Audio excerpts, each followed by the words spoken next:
Her hands, steady as a surgeon's, worked on the jammed 18 Malawian Kwacha's rifle. Laughter echoed from the MARSOC operators. "Hey sweetheart, need a pink toolkit," one sneered. But the Master Gunnery Sergeant saw the ink on her wrist and froze. The air at Dam Neck Annex, Virginia, was a thick, wet blanket you had to breathe in chunks. Oppressive July humidity rolled in off the Atlantic, carrying the scent of salt, hot asphalt, and brackish marshland. It mixed with the constant, gut-rumbling thump of Osprey rotors and the sharp, metallic tang of cordite and Hoppa's No. 9 that clung to the advanced weapons and tactics range. This was a place of violent noise and precise engineering, and in the middle of it all, Anya Petrova moved in a bubble of profound silence. At 40, she had a stillness about her that was more unnerving than any overt threat. Her deep red hair, shot through with two distinct streaks of crystalline silver at the temples, was always pulled back from her face in a tight, practical braid that fell between her shoulder blades. It was the only feminine thing about her appearance. She lived in a pair of faded, grease-stained Marine Corps gray coveralls, zipped high on her chest, the loose fabric doing a poor job of hiding the dense, athletic muscle beneath. Her movements were economical, each step and gesture serving a purpose, wasting nothing. The current purpose was a 18 Malawian Kwacha's carbine, slammed onto her workbench moments before by a young, cocksure Marine raider. "It's jammed solid, ma'am," he'd said, that ma'am, an insult coated in a thin veneer of respect. Now he and his squad mates leaned against a nearby blast shield, their smirks glinting in the harsh fluorescent light of the armory bay.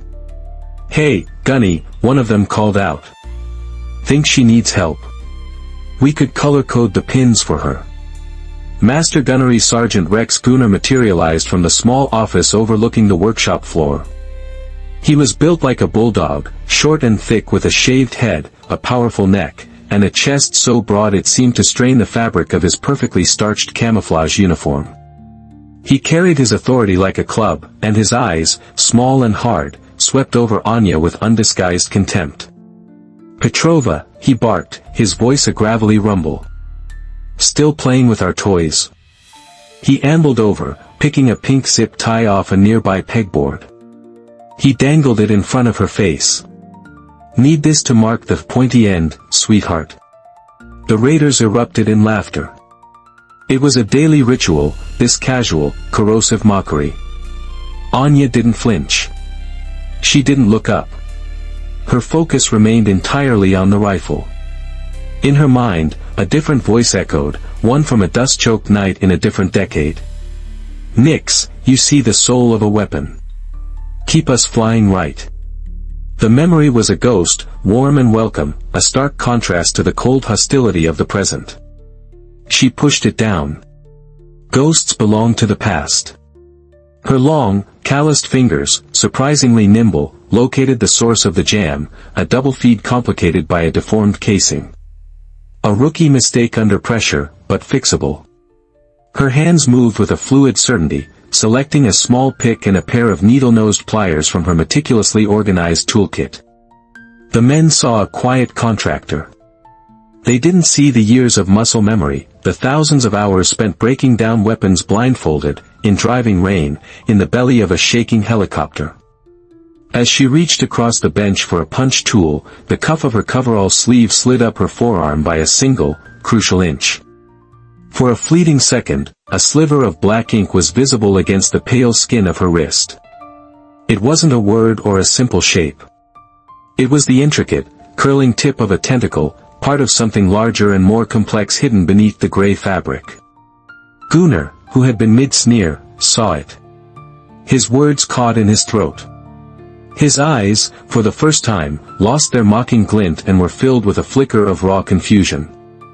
It was a pattern he didn't recognize, yet something about the aggressive, detailed linework felt familiar. Dangerous. The moment lasted less than a heartbeat.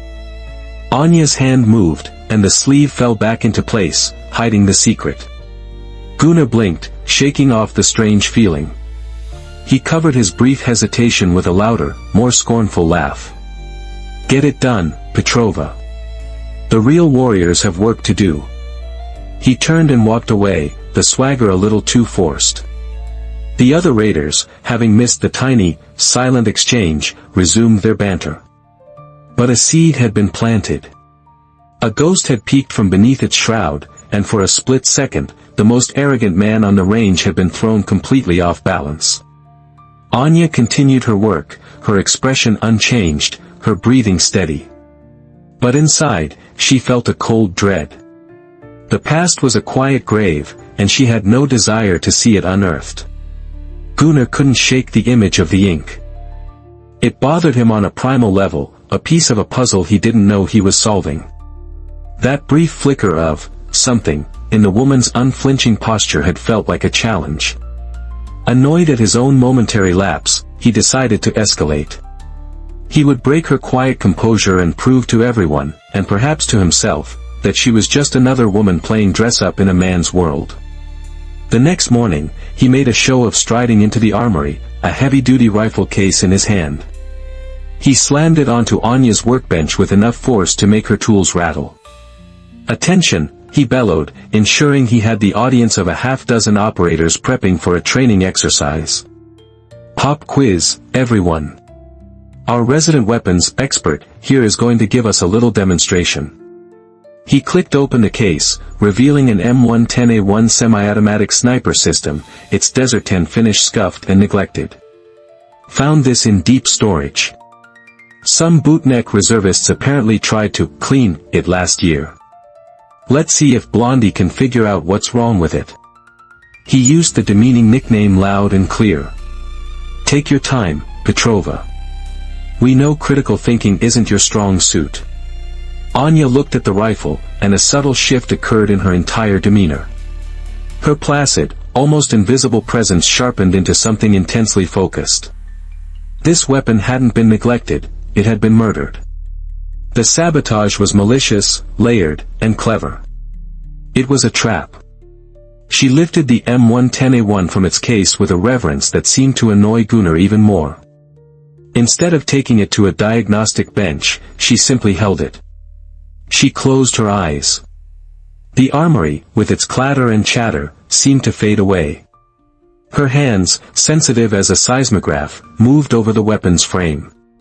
She racked the charging handle, not with force, but with a slow, deliberate pull, listening to the grating protest of the bolt carrier group. She tilted it, feeling the shift in weight, sensing the imbalance. When she spoke, her voice was a low, chilling monotone, devoid of all emotion. "The gas tube has a 3.2-degree non-standard bend, likely from a vice grip.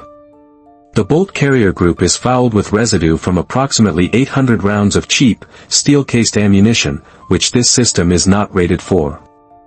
The buffer spring has been deliberately and repeatedly compressed past its operational specifications." She paused, setting the rifle gently on the bench. The operators had fallen silent, their attention now fully on her. The scope mount shows microfractures consistent with being torqued with an impact wrench. "But the most interesting part," she continued, her voice dropping even lower, "is the trigger group. It's contaminated with sand. Specifically, sand from the Chesapeake Bay estuary, with an average grain diameter of 0.5 millimeters.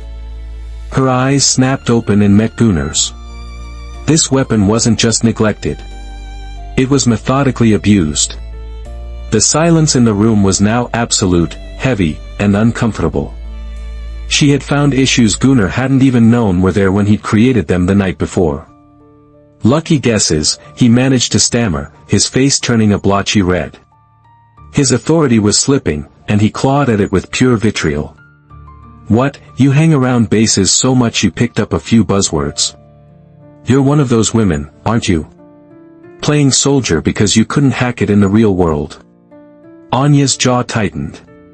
Her left hand, hidden from Gunnar's view, closed around a heavy, steel AR-15 barrel wrench lying on the bench. The metal was cold and solid. Her knuckles turned white. For the first time, a flicker of something truly dangerous ignited in her slate-gray eyes. The ambient temperature in her personal space seemed to drop by 20 degrees. Her breathing pattern changed. Inhale for 4 seconds, hold for 4, exhale for 4, hold for 4. Tactical breathing. The combat switch flipped. Her weight shifted, an almost imperceptible movement, but Gunnar's deep-seated instincts screamed danger. The wrench in her hand was no longer a tool. In her mind, it was an improvised weapon. One swift, upward strike to the temple. Temporal bone fracture. 2 seconds to unconsciousness. Another to the throat. Crushed larynx. 3 seconds to termination of threat. The calculations were instantaneous, the muscle memory of 1,000 lethal encounters stirring from its long slumber. The ghost, the part of her she had buried 5 years ago, was awake. For 3 silent, eternal heartbeats, Master Gunnery Sergeant Rex Gunnar stood inches from a violent, unceremonious death. The other operators felt it. A wave of primitive, animal fear washed over them, raising the hairs on their arms. They didn't know what they were seeing, but they knew it was real. Then, a voice in her memory, calm and steady amidst chaos. "Nix, our anger is for the enemy. That's what separates us." The moment shattered. With a visible, shuddering effort, Anya released her grip. The heavy wrench fell from her hand, clattering onto the concrete floor with a sound that was deafening in the silence. It broke the spell. Her hands were shaking now, not from fear or weakness, but from the violent, volcanic surge of adrenaline from a kill strike aborted at the last possible millisecond. She turned back to the M110A1 and began documenting its flaws on a repair tag, but everyone in the room had felt it. Death itself had entered the armory, considered its options, and chosen mercy. Across the sprawling complex, Rear Admiral, lower half, Marcus Thorne watched the heat haze shimmer over the asphalt. He was at damn neck for a series of high-level briefings on literal combat strategy, but he always made a point to walk the grounds, to get a feel for the pulse of his people. It was during this walk that his eye caught on a strange tableau in the open bay of the AWT armory. He saw a group of MARSOC operators standing frozen, staring at a female contractor and a red-faced Master Gunnery Sergeant. It wasn't the scene itself that snagged his attention, but a detail that followed.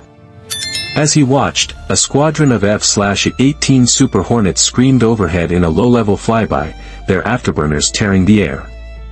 Every civilian contractor and most of the junior personnel flinched or looked up in awe.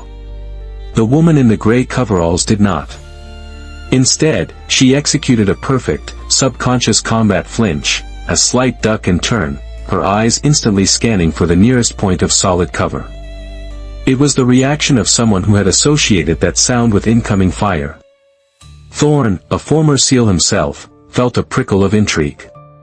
He changed his course, walking casually toward the armory.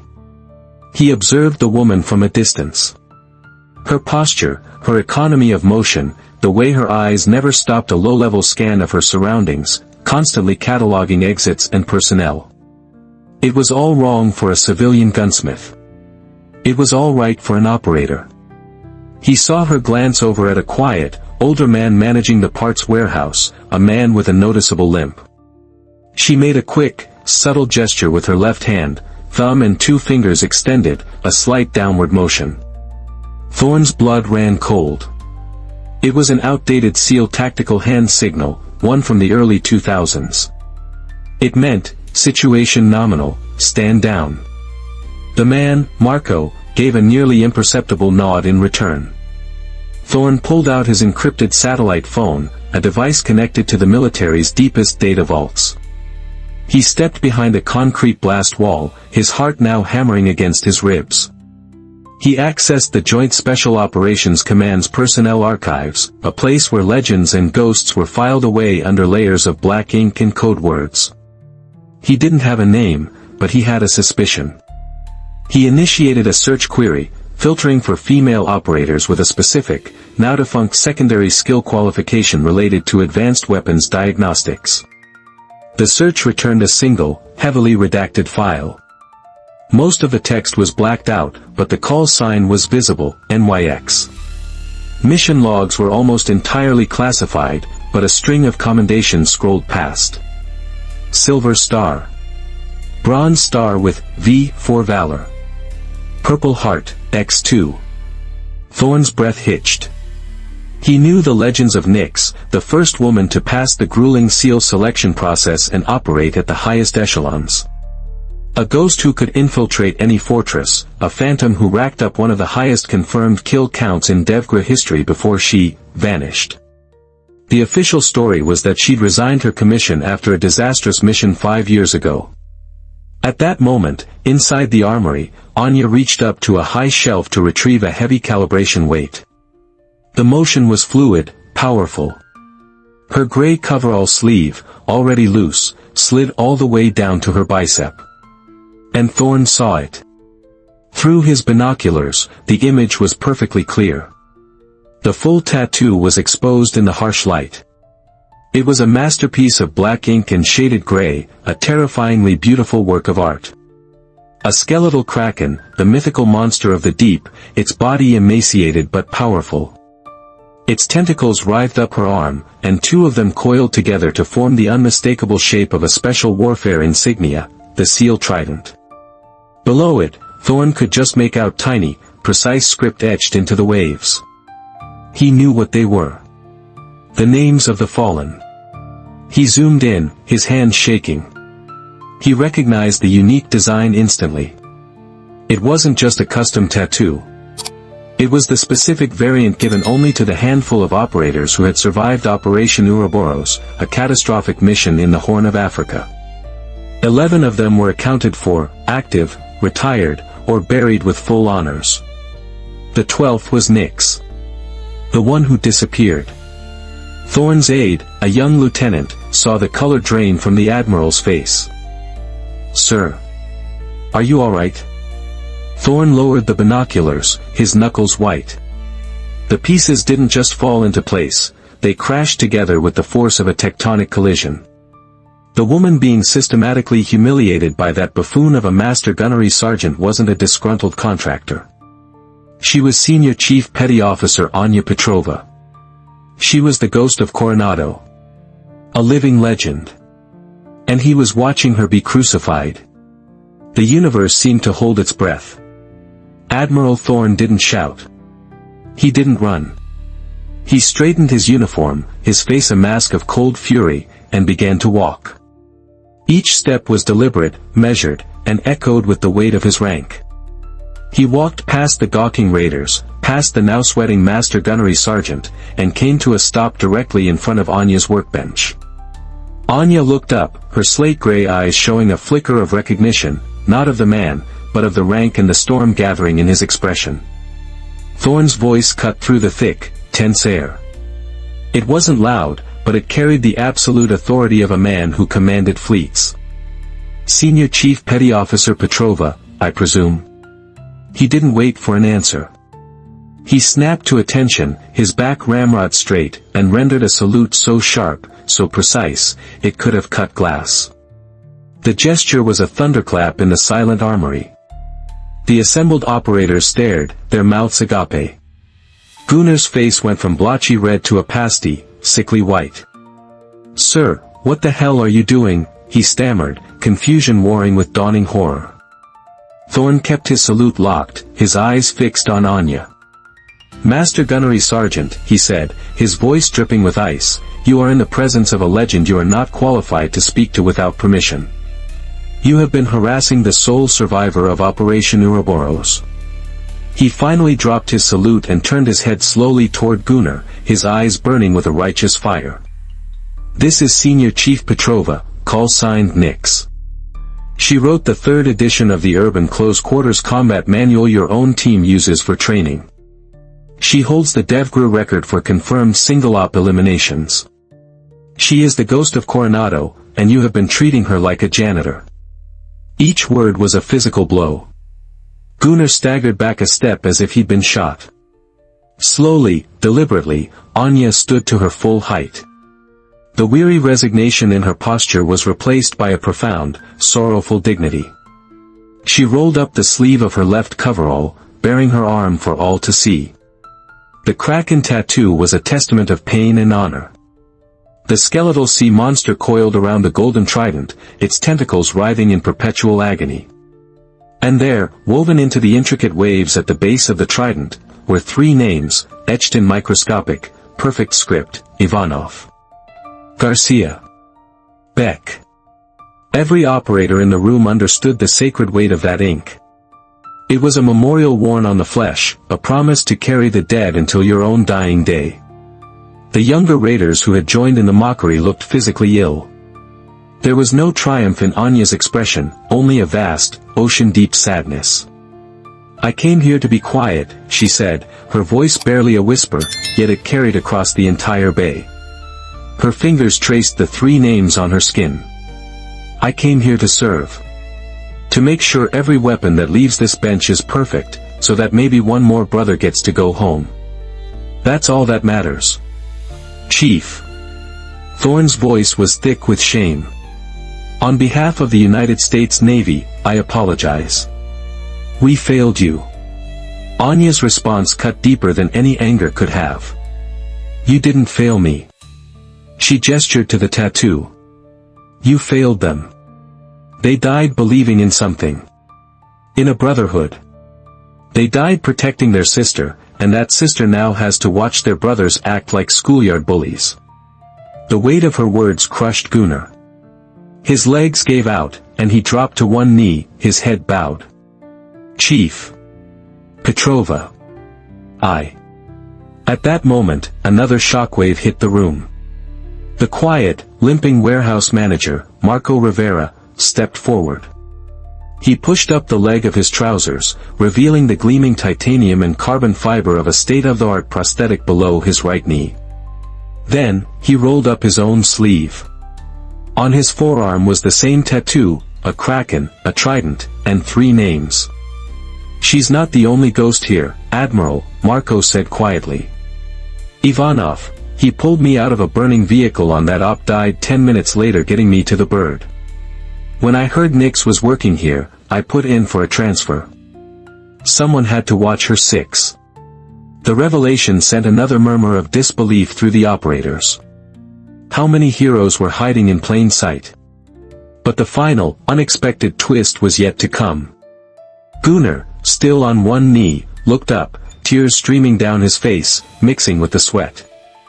He fumbled in his breast pocket and pulled out a worn, creased photograph of 2 smiling teenage boys in football jerseys. "Beck," he whispered, his voice cracking. "James Beck, he was my cousin." The confession hung in the air like a live grenade. "We grew up together in Texas. He wrote me about his team leader. About Nix. He said you were the best damn officer he'd ever served under." Gunnar's voice broke completely. "I hated you. I hated you because he died and you lived. I needed someone to blame." Anya's legs nearly buckled. The tormentor who had made her life a living hell wasn't a monster. He was a man drowning in the exact same grief that had consumed her for 5 long years. He was the blood of her fallen brother. Just as the emotional fallout settled into a stunned silence, a new presence made itself known. Admiral Olivia Vance, the 4-star commander of Naval Education and Training Command, swept into the armory, flanked by 2 aides. Vance was a woman known for her sharp intellect and a no-nonsense approach to reform. She had already been briefed by Thorne. She took in the scene with a quick, appraising glance: the kneeling Master Gunnery Sergeant, the revealed ghost with the haunted eyes, the one-legged guardian, and the crowd of shell-shocked operators. "Senior Chief Petrova," Vance said, her voice crisp and clear, cutting through the emotional haze. "We need you." Anya's expression didn't change. The weariness in her eyes seemed a century old. "I left that world behind, Admiral. I'm a contractor." Vance stepped closer, her gaze softening slightly but losing none of its intensity. "Your brothers didn't die so you could hide. They died so others could live. Honor them. Not by fixing weapons, but by forging new ones." She gestured to the stunned operators. "We're standing up a new pilot program. The Trident Vanguard Initiative. It's a prep course for female candidates who have the potential for special operations. They need an instructor who has been through the fire. They need you. Anya's hand instinctively went to her tattoo, her thumb stroking the name Beck. An idea, painful and powerful, began to form. I have a condition, she said, her voice finding a new steeliness. She looked directly at the still kneeling Gunnar. Master Gunnery Sergeant Gunnar attends every single training session. Gunnar's head snapped up, his tear-streaked face a mask of confusion. Anya met his gaze. There was no malice in her eyes, only a hard-won clarity. He needs to learn what real strength looks like. From the beginning. It was a masterstroke of justice. Not revenge, not punishment, but transformation. Forced education. Anya accepted Vance's offer with a single nod. No media. No publicity. I train one cycle. Then I disappear again. The transformation began almost immediately. Anya refused to file a formal complaint against Gunnar, telling the preliminary investigators, there's nothing to report. A miscommunication that has been resolved. Her refusal to seek retribution confused and shamed Gunnar more than any official punishment could have. The first session of the Trident Vanguard Initiative began at 0500 on a foggy coastal morning. 10 nervous but determined female candidates stood in formation. Anya entered, not in uniform, but in simple, nondescript athletic clothing. At the back of the room, sitting alone, was Master Gunnery Sergeant Gunnar, his shame as heavy as a rucksack full of rocks. Anya began not with a speech, but with a truth. Your enemy doesn't care about your gender. Bullets do not discriminate. Gravity doesn't care how you feel. We are here to make you so competent that your presence in the field is a fact, not a debate. Her teaching was a revelation. She demonstrated techniques that prioritized leverage, technique, and endurance over brute strength. She taught them how to clear a room, how to handle weapons with an economy of motion, and how to push their bodies past the breaking point. She would share lessons through anonymous stories.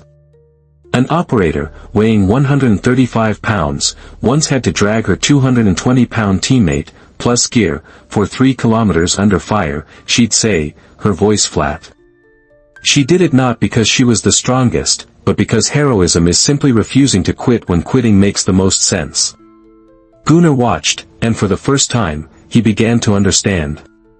Anya started involving him, treating him not as a pariah, but as a teaching assistant.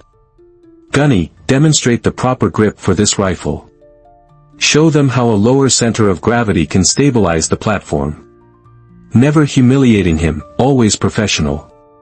3 weeks into the cycle, a changed Gunnar approached Anya after a grueling session. My daughter, he said, his voice quiet. She's 17. She wants to join the Marines. Anya paused in her work, cleaning a rifle. She looked at him, and for the first time, he saw something other than sorrow or steel in her eyes. It was a shared purpose. Good, she replied. Then let's work together to make sure the world she enters is better than the one we did. From that moment on, Gunnar became her most fervent convert, a true ally. The change in him began to ripple through the base culture, one conversation, one corrected attitude at a time. The Trident Vanguard Initiative ended its first 12-week cycle with unprecedented success. 3 of the 10 candidates went on to pass their respective Special Operations selection courses, the highest success rate of any preparatory program in naval history. At the small, private graduation ceremony, Gunnar was asked to speak. He stood before the candidates, Admiral Vance, and a handful of other instructors. I once thought strength looked a certain way, he said, his voice steady. I thought it was about being the loudest, the biggest, the toughest. These candidates, and their instructor, taught me that real strength is much quieter. It's harder to see. And it's a hell of a lot more powerful. Within days, the story leaked. Someone, somewhere, couldn't resist sharing the legend of the ghost who came back. The media descended. Publishers offered 6-figure book deals. Television producers wanted to tell her life story. But Anya was already gone. She vanished at dawn, leaving only a note for Admiral Vance. Heroes are the ones who didn't come home. Let them rest in peace. The base's security cameras covering her exit window mysteriously malfunctioned during a 2-hour window. Admiral Vance redirected all inquiries with a stern, Senior Chief Petrova served with distinction. Her whereabouts are now her own private business. Gunnar became the keeper of her legacy at Dam Neck. He refused every interview, once telling a persistent reporter, "I disrespected someone who could have killed me with a paperclip. She chose to teach me instead." That tells you everything you need to know about her character, and nothing you deserve to put in print. A year passed. The world moved on. But Anya's actions continued to echo. One of her graduates led a hostage rescue mission in West Africa, her innovative tactics credited with saving all 34 hostages. Another made a breakthrough in combat casualty care. They carried her lessons forward. An anonymous organization, the Nix Foundation, began making waves in the veteran community. It provided scholarships for Gold Star children, funded research into combat trauma, and supplied cutting-edge training equipment to female special operations candidates. No one knew where the money came from. One day, Gunnar received an unsigned package. Inside was a single, heavy challenge coin. There were no words on it, only the image of a kraken and a set of geographic coordinates. Following them on a map, he found they pointed to a remote, windswept ridge in the Wind River Range of Wyoming. He took a week of leave and made the pilgrimage. After a long hike, he found it. It wasn't a grand monument. It was 3 rusted, battered rifle barrels thrust into the rocky soil. From them hung 3 simple, stamped metal nameplates, Ivanov, Garcia, Beck. The site was clean, cared for. Someone maintained this lonely, sacred place. This is where she ran. This was her church. Gunnar stood there for a long time, the wind whipping at his uniform, and paid his respects, finally at peace. As he turned to leave, he saw a lone figure running on a distant ridge, a solitary silhouette against the rising sun. Ethereal. Undefined. A ghost against the landscape. Her legacy lived, not in headlines or books, but in the lives she'd saved and the culture she'd reshaped. She ran on, a silent phantom among the living, carrying the dead forward with every powerful, rhythmic step. True strength needs no words. It speaks in actions when no one is watching. What do you believe true strength is? Is it the power to command, or the quiet courage to endure and forgive? Share your thoughts in the comments below, and please, let's keep the discussion respectful. If this story moved you, please share it with someone who needs to hear it, and subscribe for more stories about the hidden heroes who walk among us.